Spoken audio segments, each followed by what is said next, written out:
guess you hate your country. I said, I guess you hate. What do you want?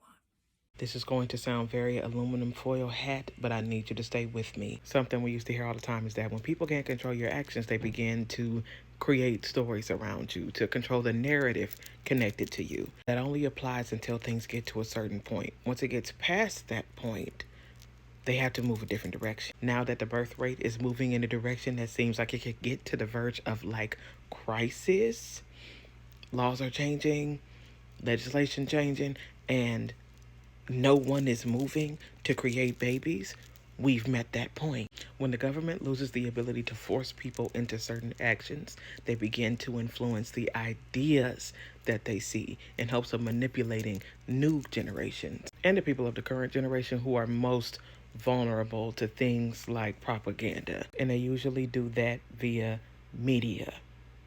That being said, over the next few years, I need you to pay a lot of attention to what is being put into things like cartoons for children. We've seen this happen before, but most people don't realize it because they aren't paying that much attention. A perfect example that most of us lived through, 2013, when Trayvon Martin was murdered, and the perception of the police was at an all-time low. Trayvon was murdered in February. Paw Patrol came out by August of the exact same year. Over the past years, we've watched several different Ranger or Patrol shows come out.